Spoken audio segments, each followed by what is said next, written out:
Selamat pagi teman-teman, kami dari kelompok 2. Di sini kami akan mempresentasikan hasil kerja diskusi kelompok kami yang berjudul parameter yang berpengaruh terhadap penyerapan obat. Sebelumnya, perkenalkan nama saya Claudia Veronica Boru Pangaribuan. Di sini saya akan membaca pada slide yang pertama. Yang pertama yaitu konsep laju penyerapan zat aktif, yang dimana obat sama dengan zat aktif ditambah pembawa, yang dimana menuju dispersi padatan zat aktif atau zat aktif terbebaskan, yang dimana ini merupakan proses pelepasan atau liberasi. Yang selanjutnya, dispersi padatan zat aktif atau zat aktif terbebaskan menuju dispersi molekuler zat aktif atau zat aktif terlarut merupakan proses dari pelarutan atau disolusi.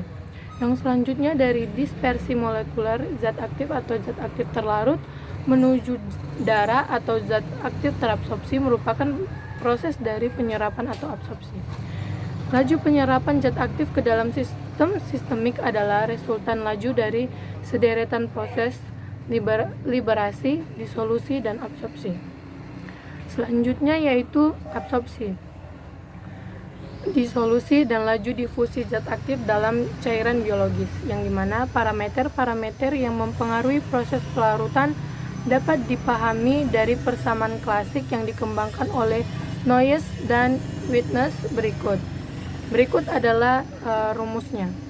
Yang pertama yaitu dC per dt sama dengan K dikali A dalam kurung CS dikurang C, yang dimana dC per dt sama dengan laju pelarutan, yang dimana keterangannya A sama dengan luas kontak permukaan senyawa yang tak terlarut, CS merupakan konsentrasi zat aktif dalam pelarut di sekitar zat aktif, C sama dengan jumlah zat aktif yang terlarut dalam waktu T dalam pelarut yang tersedia, K merupakan tetapan laju pelarutan. Selanjutnya yaitu absorpsi, disolusi, dan laju difusi zat aktif cairan biologis, yang dimana ini merupakan persamaan dari Nernst dan Brunner yang menyatakan bahwa pelarut terjadi dengan perantaraan suatu lapisan difusi, yang dimana rumusnya yaitu dW per dt sama dengan D dikali A per H dikali CS dikurang C, yang dimana keterangannya dW per dt sama dengan laju pelarutan, W sama dengan berat zat aktif yang terlarut, D sama dengan koefisien difusi zat aktif yang terlarut dalam pelarut atau nilai tergantung pada suhu dan pengadukan. Yang selanjutnya yaitu C, jumlah zat aktif terlarut dalam waktu T dan dalam volume total pelarut. Yang selanjutnya CS sama dengan konsentrasi jenuh zat aktif atau membatasi kelarutan dalam cairan di sekitar partikel dengan tebal H. H merupakan tebal lapisan pelarut. Yang selanjutnya yaitu absorpsi, disolusi, dan laju difusi zat aktif dalam cairan biologis, yang dimana rumusnya dC per dt sama dengan K dikali A dalam kurung CS dikurang C, dan juga dC per dt sama dengan D dikali A per H dalam kurung CS kurang C. Persamaan ini menunjukkan yang pertama, zat aktif segera terlarut di dalam lapisan pelarut yang sangat tipis di sekitar zat aktif hingga diperoleh suatu larutan jenuh. Yang kedua, zat aktif terlarut pada lapisan jenuh akan berdifusi ke lapisan tak jenuh. Yang ketiga, ketidakjenuhan akan terjadi bila terjadi penyerapan zat aktif ke dalam sistem sistemik. Baiklah, selanjutnya akan dijelaskan oleh rekan saya. Perkenalkan, nama saya Melinda Taswain. Saya akan membawa slide selanjutnya. Laju penyerapan zat aktif akan tergantung pada yang pertama, laju pelarutan zat aktif dalam cairan biologik di sekitar membran.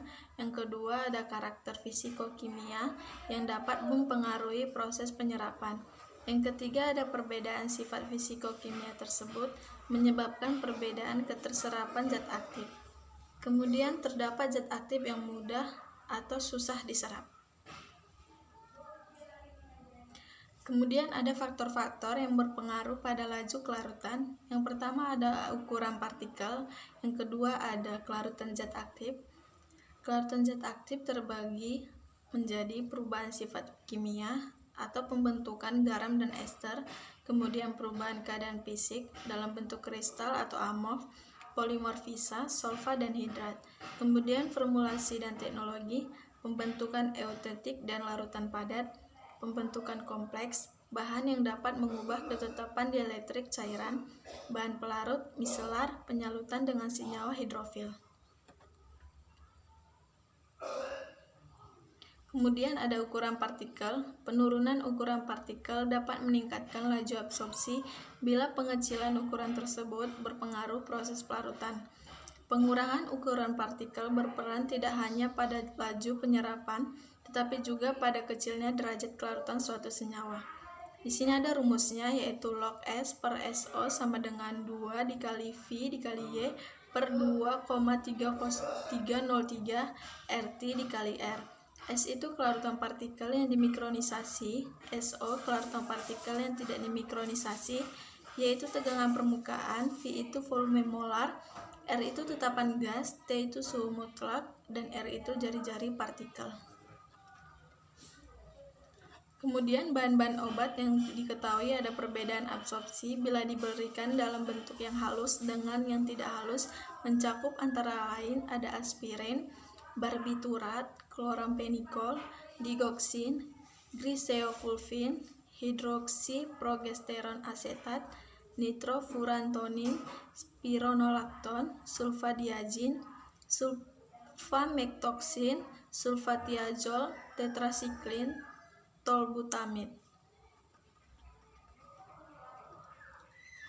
Kemudian ada pertimbangan dalam menurunkan ukuran partikel. Yang pertama ada kesulitan dalam pembahasan atau terjadi reaglomerisasi partikel akibat efek penumpukan energi yang terjadi selama pengadukan mekanik yang kuat. Akibatnya laju pelarutan diperlambat. Penggunaan ukuran partikel lebih besar untuk menghambat laju absorpsi bila ukuran partikel tidak berpengaruh pada jalur absorpsi. Kemudian ada peningkatan luas permukaan spesifik yang dapat meningkatkan kereaktifan obat. Perkenalkan, nama saya Yuyunta Maria Sinaga dengan NIM 1801011459.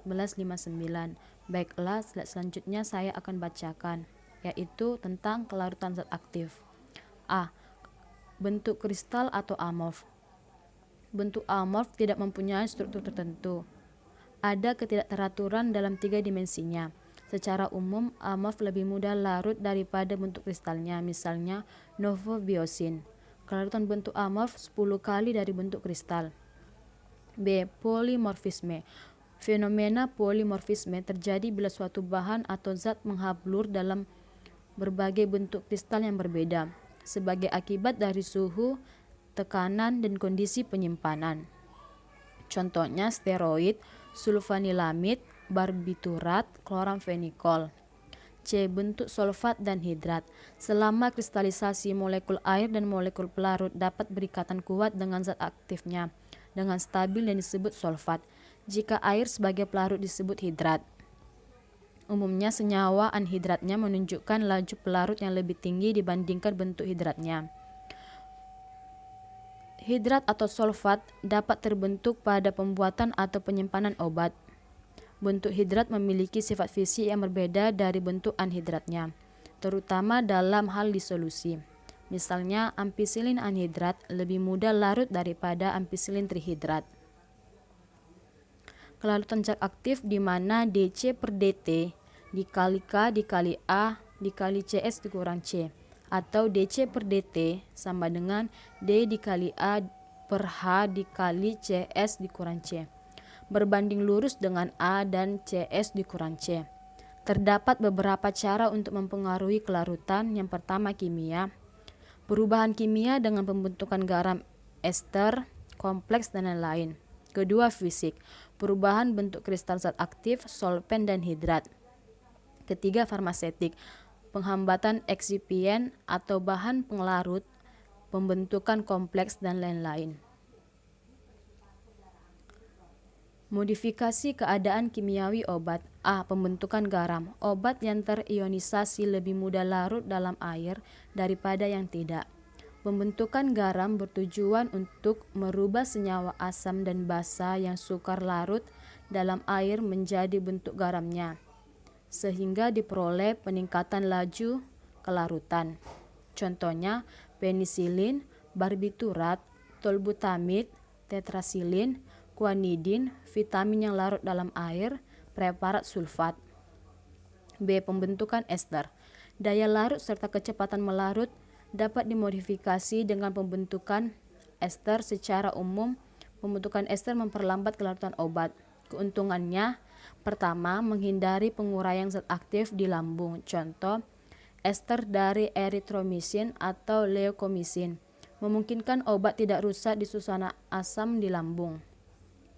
Kedua, menghambat atau memperpanjang aksi berbagai zat aktif, contohnya esterifikasi dari hormon steroid. Ketiga, menutup rasa tidak enak, contohnya ester dari kloramfenikol palmitat dan kloramfenikol stearat baru dihidrolisis di usus halus di mana terbebaskan kloramfenikol. Modifikasi keadaan fisik obat. A.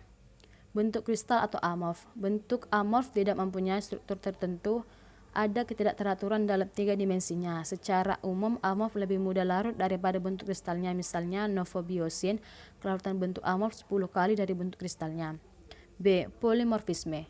Fenomena polimorfisme terjadi bila suatu bahan atau zat menghablur dalam berbagai bentuk kristal yang berbeda, sebagai akibat dari suhu, tekanan, dan kondisi penyimpanan.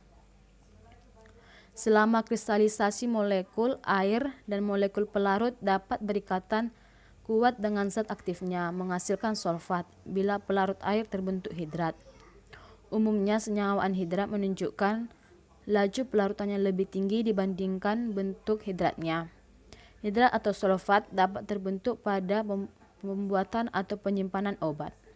Saya Yeni Veronica Sinaga akan melanjutkan 2.3 Formulasi dan teknologi.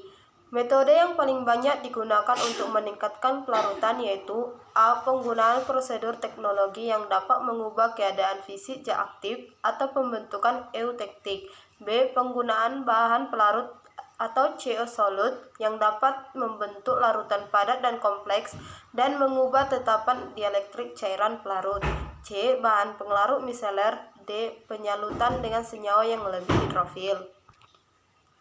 A. Pembentukan campuran eutektik. 1. Eutektik terjadi bila dua bahan padat dicampur membentuk suatu paduan yang cair. Karena turunnya titik lebur dalam keadaan ini, kedua bahan atau zat tetap berada dalam keadaan molekuler. 2. Campuran ini dibuat dengan cara meleburkan kedua campuran tersebut, kemudian mencampurkannya hingga dingin dan memadat, dan diserbukkan. 3. Pada keadaan ini, zat aktif berada dalam dispersi molekular padat. 4. Bila campuran ini dilarutkan, maka akan segera melepaskan zat aktif. Dengan demikian, dapat meningkatkan kelarutan. Contoh campuran eutektik dalam larutan padat. 1. Manitol atau urea dengan kloramfenikol atau dengan sulfatiazol. 2. Asam suksinat dengan griseofulvin. 3. Polivinil pirolidon dengan griseofulvin atau dengan reserpin. 4. Asam askorbat dengan sulfatiazol. 5. Asam deoksilkolin. B. Pembentukan kompleks. 1. Ikatan kompleks dapat terbentuk bila dua atau lebih bahan atau zat terikat dengan kekuatan intermolekuler. Ikatan hidrogen, ikatan van de Waals. Ikatan kompleks ini biasanya mudah larut daripada bahan atau zatnya masing-masing. 2. Pembentukan kompleks dapat meningkatkan kelarutan. 3. Tetapi kompleks tidak dapat melintasi membran, namun karena ikatan dalam kompleks merupakan ikatan reversibel, sehingga kompleks dapat kembali terputus dan terserap oleh membran. 4. Tujuan pembentukan kompleks ialah memodifikasi sifat obat yang tidak diinginkan tanpa menghilangkan aktivitas farmakologisnya. 5. Contoh, kompleks polietilen glikol dan asam salisilat, kompleks garam kalsium dan tetrasiklin. C. Bahan yang memodifikasi konstanta dielektrik lingkungan solusi. Penambahan senyawa tertentu seperti gliserin, polioksietilen glikol, propilen etilen glikol, dan lain-lain dapat mengubah tetapan dielektrik cairan fisiologik sehingga memudahkan kelarutan. D. Solubilisasi dengan pembentukan misela. 1. Molekul bahan-bahan yang mempengaruhi permukaan berupa rantai lipofil dan sebagian hidrofil. Pada konsentrasi tertentu membentuk agregat dan disebut misela atau misela.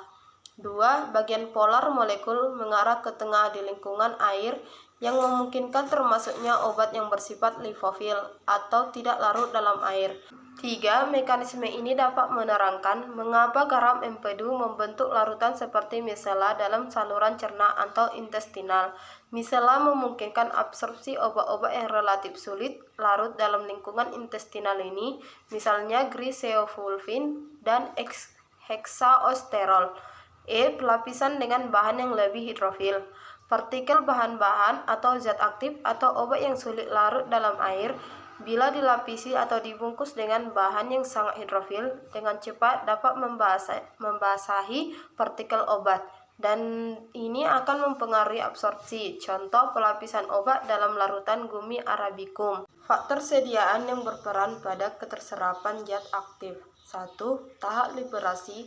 2. Interaksi dengan bahan tambahan. 3. Stabilitas zat aktif dalam cairan biologik. Sekian hasil presentasi kelompok kami. Terima kasih.